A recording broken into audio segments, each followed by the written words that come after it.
We continue to follow breaking news here on CBS Sports HQ, where the Tampa Bay Buccaneers officially released Antonio Brown today. Of course, all of this has been boiling up over the course of the week since that happened during the Bucs win over the Jets, where AB took off his shirt, his gear, threw it into the stands, left. Well, as we know, over the past couple of days, he claims that his ankle was not 100%, says that Bruce Arians told him to go in the game, that AB didn't want to. He says he was then cut. The Tampa Bay Buccaneers coming out with an additional statement today saying they tried to work out the ankle issue with AB. Here's more from Tom Brady on all of this today. Who wants to start? Well, Tom, how hurt are you by just what transpired in the last week with Antonio Brown, for a guy that went out of his way to bring him here, to do everything you can for him, to see what has transpired with Antonio Brown? I think there's a lot of personal, obviously, feelings. I don't think this is really the week to discuss it, though. So, I'm just going to do the best I can do as quarterback of the team and try to put together a great week, finish strong. You just always deal with different things over the course of the season. That's what we're doing this week. Because as a quarterback, are you aware of who's targeted and how many times? Like, there was apparently BA said that he was upset at halftime about his lack of targets. Do you even know who's getting the ball? Do you keep that in your mind? Did you feel like he wasn't part of it? I think you'd always like to target. You want to get everybody involved, obviously, and I think the receiver position is always they're a long ways from the football, when you stand out there. So as a quarterback, you obviously do the best you could do. You try to read the coverage and try to find the open guy, and you realize that guys are going to be open, and unfortunately you don't get it sometimes, and other times, you make bad reads and you make bad throws, and it's part of playing football, playing quarterback. How aware are you in game of guys that may become injured? Maybe not the card-offs necessarily, but in this case, Antonio's alleging that he was too hurt to play on an injured ankle. So when you're in the midst of the game, how aware of that are you? I'm just thinking about my job, trying to do the best I can do. Tom, you guys were able to rally back from 14 down and win a game Sunday with all this happening. How well can this team get past this and focus on Sunday and beyond? Like I said, I think every year you have different challenges and adversities, and I think the point is no 2 years are ever the same. And, as much as you would love to think, hey, let's just do it like we did last year, it never is the case, and you got to work differently. And, we've had a lot of different injuries this year at defense, some on offense, guys in and out, and you just try to figure out different formulas to win each week. So this is a unique week, it's last week of the year, but different guys are kind of stepping into different roles and doing the best job they possibly can. What does allow Cyril Grayson to step in and be a guy that you can count on in a lot of these key situations, despite not having a lot of experience? He's made the most of his opportunity, and I think that it started last year. He did some good things for the team, and then continued in the off season, and then in training camp, and then really got a shot, made some plays in the New Orleans game, and it just has kind of kept it up. So, with Chris going down, obviously losing Antonio, it's just different guys are going to have to step into those roles and do a great job, and those are big shoes to fill because those are really good players. But we're going to do everything we can to get the job done. This is the first year with that extra game. You have to imagine this is a little bit frustrating or difficult for Tom Brady there as he vouched for Antonio Brown. Let him live with him for a while there when he brought him over to the Bucs there. But taking a look at the Antonio Brown timeline starting in October of 2020, signing with the Bucs, re-signing after winning the Super Bowl there, how to roll in that game, but did, of course, have some issues over the past couple of months, ultimately leading up to the Bucs releasing him today. But Antonio Brown not agreeing with why that happened. Let's welcome in NFL expert Ryan Wilson to talk about this. Ryan, it's a lot of he said, she said, back and forth now between the Bucs and Antonio Brown. The Bucs ultimately releasing him today. But when you look at all of this, what does it come down to you? What are you focused on? Well, I think you're right, Amanda, in terms of the he said, because both sides probably, at the end of the day, have some blame. But history tells us that Antonio Brown struggles to distance himself for things that end up costing him his job. It started in Pittsburgh, obviously, went to the Raiders, where he didn't last very long, didn't even make it out of the preseason. The Patriots was an 11-day situation where he got cut because of some off-field issues, and then he landed in Tampa Bay, where Bruce Arians admitted at the time that he was taking a chance. The Buccaneers won a Super Bowl last year, and then things obviously came to a head Sunday when we saw Antonio Brown take his shirt off and walk up for the field for what could possibly be the last time. We'll see about that. But I do think it's interesting that the Buccaneers finally decided to officially cut him, move on from him, which means that he could be available once he clears waivers for teams that are making a playoff push. Once again, it could be a situation where talent trumps all the other stuff, and we've seen that throughout the history of sports, not just football, where a player who can produce on the field or on the court is given second, third, fourth, fifth chances. We'll see if that happens with Antonio Brown, but I'm not surprised how this has unfolded even post-Sunday, the walk-off there, because what typically happens when Antonio Brown wears out his welcome is that he's silent for a day or two, and then he comes out with a statement through either Instagram or his representatives where it seems like he's blaming his former employer. Again, I think both sides have some blame, but the finger points to Antonio Brown probably being the instigator and leading us to this point. I mean, he said, though, Ryan, you brought up that another team could claim him there, but he says that he has bone fragments stuck in his ankle there, some issues with his ankle, which is why he did not want to play, according to Antonio Brown, in that game. I mean, if you're another team, are you considering Antonio Brown right now? Yeah, yes, you are. In fact, our Josina Anderson reported, or at least tweeted a few days ago, that there are other teams interested in Antonio Brown. I don't know if she's moved off of that, but it certainly seems reasonable given the history of Antonio Brown's NFL career. I mean, he Facebook Lived a post-game conversation from Mike Tomlin after a playoff win, and that was, okay, that's sort of crazy, but it got worse from there. I mean, he arrived at the Raiders training camp in a hot air balloon. He had the frozen foot incident. He wouldn't play because of the helmet issues, and then he basically forced his way out of Oakland and then celebrated on social media when it happened. So all those things, we know about them, and they're no surprises, but again, his ability on the field, he's an absolute Hall of Fame talent all day long, but all the other stuff is certainly going to cloud that when we get to that point. But again, you mentioned the issue with the bone fragments and the torn ligament. That's Antonio Brown's version, and the Bucs version is, well, we tried to get him to see an orthopedic surgeon, and he refused, and we saw what Antonio Brown said in his statement. So again, he said, where's the truth? Probably somewhere in the middle. But as I just said a moment ago, we've sort of seen this movie before with Antonio Brown, and it's just a matter of how much you can put up with as an NFL team willing to take him on, knowing the upside of all the production he can give you and knowing the downside of virtually everything else. So let's talk about the Bucs moving forward here. Of course, trying to repeat as Super Bowl champs. No Chris Godwin, no Antonio Brown, as we heard Tom Brady say that, look, we're losing. We've lost now two huge pieces of this team. What is your version of the Bucs right now moving forward? This isn't the Buccaneers team from 12 months ago. Remember when Tom Brady arrived in 2020, it took about 2 months, halfway through the season, for him and Byron Leftwich and Bruce Arians to get on the same page offensively, and then they just took off. They won 10 straight games all the way to the Super Bowl. This year has been different, in part because, as you mentioned, Amanda, the injuries, and they've been injuries on both sides of the ball that have affected this team's ability to be as consistently good as they were a year ago. So no Chris Godwin. Mike Evans has been banged up with injuries. He's back. Obviously, Antonio Brown's gone. We're relying on guys like Cyril Grayson, who made a huge touchdown catch to help them beat the Jets in the last moments there. Rob Gronkowski is going to have to pretend like it's 2014 or 2015 and be a more important part of that offense.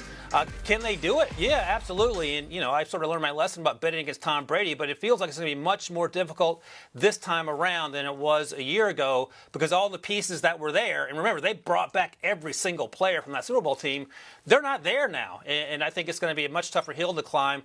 Although perhaps in some instances, maybe it's going to be easier without the distraction of Antonio Brown. Though, in Tom Brady's heart of hearts, I would imagine he would love to have AB out there as opposed to be answering questions about why he's no longer with the team. Yeah, done with Antonio Brown for now when it comes to the field, but of course off the field, as you alluded to earlier, I'm sure the drama is not done quite yet. Ryan Wilson, thank you so much for joining us here on CBS Sports HQ. Following breaking news here on CBS Sports HQ, Antonio Brown's time as a Tampa Bay Buccaneer is over. The team opting to release Brown on Thursday afternoon, early Thursday afternoon, after what has been a tumultuous week for the team and the wide receiver. Of course, his outburst on Sunday and that win over the Jets, well documented. Brown Wednesday night releasing a statement accusing Bucs head coach Bruce Arians of pressuring him to play injured. He then released photos of text messages with the head coach on Thursday morning, and after all of that and all of the media coverage of that, the Buccaneers opting to finally give Brown his release just after noon Eastern time. Here is the Buccaneers head coach Bruce Arians speaking about the Browns situation. But I mean, I just still wish the best for him. Just get the help you need. In terms of not making a move these last 3 days, is that just you, the team, trying to avoid all this coming out in part of? It was just, with the league and what you can do, what you can't do. I mean, that's all the lawyers and the league office, with Jason. So I don't have any part of that. What do you say to the team? What you address the team with? Our team is great. Our team knows the truth. They know what happened. Our guys are fine. They're ready to play Carolina. Those text messages, though, were in fact between you guys. Those weren't altered or doctored or anything like that. Those were text messages. You talk about the one with the little heart on? Yeah. Yeah, that was me. Bruce, when he came back from the suspension, was he different? Did he feel like he didn't get the support, or that the relationship had changed at all? Or? No, I never got that feeling. I saw him here in the building, told him he was not going to be released, that we're going to stand by him, and everything was good. Everything was great until the third quarter. You're saying that with the locker room. For more on this situation, let's bring in our Josina Anderson, who has been sifting through all of this and talking to sources, including Brown's lawyer. Josina, let's start with what we know new today. The Buccaneers releasing Antonio Brown, the culmination of it all ending with the Bucs terminating his contract. And I think it just goes back to what Bruce Arians originally said after his press conference at the conclusion of the Jets game, that he is no longer a Buc, and that the team, as he also expressed in that sound that you guys just played, was trying to sift through all of the mechanics of how to properly do that based on what they want to do with him, and also what Antonio Brown was contending with his ankle, in terms of wanting him to see doctors that they have for him to see, to just kind of fully evaluate it based on how he was saying that he was feeling. I also want to, acknowledge that the things that Antonio Brown put on social media today, I think you have to clearly illuminate, did not help the situation. Posting private correspondence with the head coach, the private correspondence with Tom Brady's trainer, Alex Guerrero, the Home Alone poster. Those are things that we all can objectively see and say do not help the situation. And on the heels of that, the Buccaneers releasing a swift statement that they are electing to terminate him in that fashion without, further arbitrary or nebulous conversations. Josina, his side of the story is, of course, very different from the one the Bucs put out there after the game Sunday. Let's start with the coach, Bruce Arians. Here's what he had to say on Monday. The perception is that Antonio Brown quit. We all saw him walk off the field, but he wouldn't go in the game because he was injured, and now he's no longer part of the team. Can you fire a player if he won't go because he's injured? I don't know that he was. Did he say that he was, or was there a dispute No. about that? No, He just refused to go in, or can you tell us more about it? not really. I mean, what happened is pretty obvious what happened. So, he left the field and that was it. Of course, then Brown releasing his statement saying the exact opposite. Here's what he had to say on Wednesday night, part of what he had to say, saying that I told Bruce Arians it's my ankle, but he knew that. It was well documented, and we had discussed it. He then ordered me to get on the field. I said, Coach, I can't. He didn't call for medical attention. Instead, he shouted at me, you're done.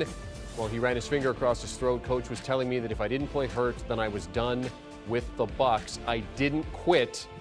I was cut. So, Josina, this is a lot of he said, based on what we're getting from the Bucs today, saying that they've tried to get him to see an orthopedic specialist to try and assess the ankle, the fact that he did not call for medical attention himself when he was actually in the game against the Jets. I mean, what do you make of this situation in the two sides? Ryan Wilson said the truth probably lies somewhere in the middle. Do you agree with that? I don't even necessarily think this is about truth versus not truth. I just think that this is about deterioration of relationship and trust, and also miscommunication. If you look at the text messages that Antonio Brown put up on social media, it indicates obviously that Bruce Arians knew about the ankle, but obviously he knows about the ankles. I don't really think that that is the point of contention, because Antonio Brown missed a number of games because of the ankle and is obviously getting it treated before the game. And it also illuminates that they are still communicating in an amicable way going into the game. I think that that's also important.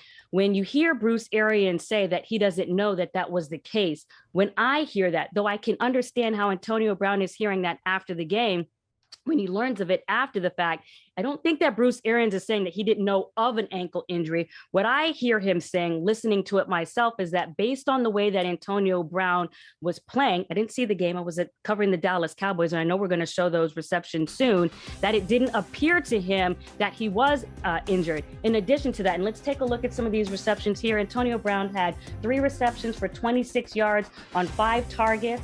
You see Tom Brady dropping back, getting him right there, doing a couple of juke and jive moves right there, catching the ball right there, getting away from the defender, pushing the defender and coming outside.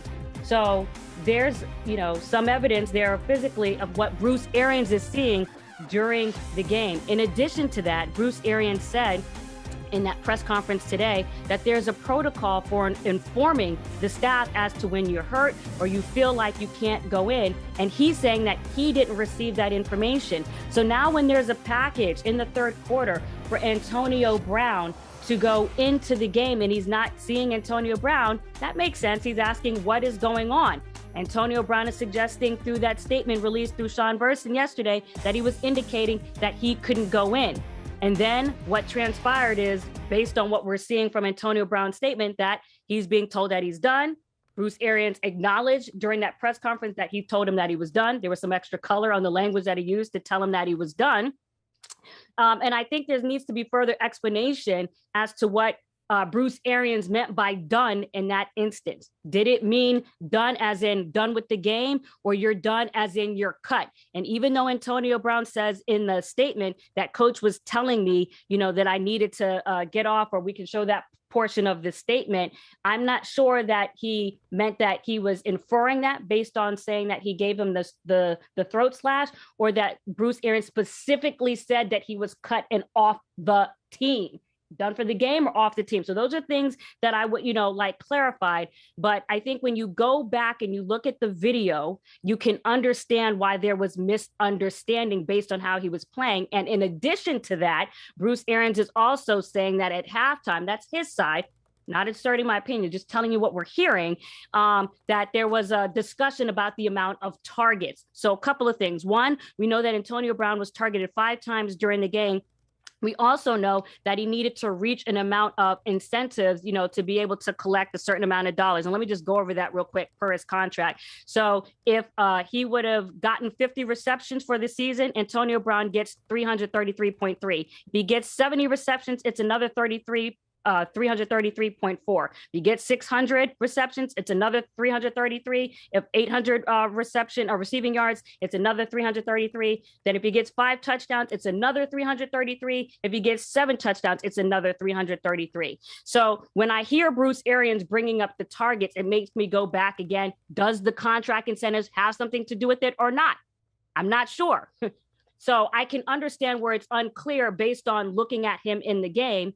But it doesn't mean that Bruce Arians didn't know that there was a pre-existing injury. I don't think that's what he meant, though it might have come across that way based on how he answered it in the moment after a shocking departure of Antonio Brown from the field. It's a great breakdown, Josina, and certainly it appears to be a communication thing when you break it down that way, and you just wonder with Antonio Brown why he would just cut off the communication, because obviously if it's a misunderstanding, the team and the player want to get together and kind of sort it out, but that just doesn't seem to be AB's MO no matter where he is. Now, you tweeted out earlier this week that if he wants another job in the National Football League, he can get one, which hints, of course, that other teams would take him on. Does the fact that he's telling on people, airing some of that dirty laundry that the NFL hates to have aired, change your opinion right now?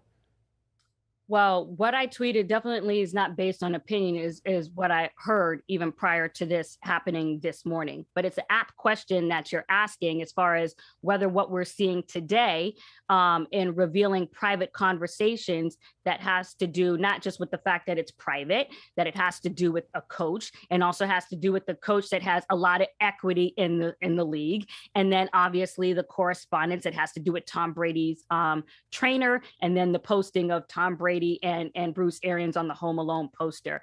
I would say to that, none of that helps. As I said at the beginning of this conversation, you have to acknowledge that from the jump. It doesn't help. Now, go back to what you originally asked me. Was there interest before? Absolutely. Have I checked back with those people since I've had a chance? Haven't even had a chance because all these posts just happened this morning. But when it goes back to the macro picture of the National Football League, right? And it's still being a business at the end of the day. Do I think that the situation is so irretrievable that he potentially will never get a job in the NFL again? I can't sit here and say that because you know what? Time and chance. Time always goes by. Things dissipate. You know, when you look at when you look at certain situations in the NFL with guys having gotten in trouble, whether it be Joe Mixon, that video before he came into the league, whether it be Kareem Hunt, and not saying every situation is the same, but time, Michael Vick, what have you, time passes and people tend to, not forget things, but it's not as potent as it is in the moment. And then need and demand come up, right? And then somehow, you need a player, and it facilitates an opportunity. So I think it looks really bad right now because it is bad. Do I think that has a chance to dissipate over time? Yes. And I want to say this really quickly before you go. What if you were to ask me, because I've been talking to people even before we came on and had this discussion, what do I think is crucially important for that to happen? I think it's always important to revert back to humility, a dropping of pride, and having real conversations. To me, even though we don't know the entire details of what happened on the sidelines, I hear pride, bucking at one another. That's what I hear. And those things the sand can still settle when there are apologies, and reflections and real, genuine, emphasis on real, genuine, authentic work. And if you do that, it sets the table for an NFL executive to be able to be comfortable enough to then come and say, okay, maybe we give you a chance again. But based on what we're seeing right now, there still has to be modifications in that in order to make it more comfortable for an NFL team to come in. He's saying he needs surgery, so it doesn't look like it's going to happen this NFL offseason. If all this didn't happen and he didn't say he needed the surgery, yes, there was a team that was ready to scoop him up. All right, she is CBS Sports HQ NFL insider Josina Anderson. Josina, great job as always, breaking down the Antonio Brown situation for us as it continues to evolve. And of course, the NFL season will roll on this Sunday on CBS. Number of big games for you. And of course, the Buccaneers, Panthers, that's one of the games you can highlight there because no Antonio Brown and the Buccaneers chasing a number 2 seed in the NFC with a win. They do need the Rams to lose. They cannot finish lower than a 4 seed, likely going to be in that 2 to 3 seed range. Their game, one of our feature matches at 4:25 p.m. Eastern Time. You can see the game on CBS or stream on Paramount+. Do you want a sports network that delivers everything that matters about the game? The highlights, the picks, the instant analysis, no yelling, no fake debates, no politics. Hit the subscribe button and never miss a moment.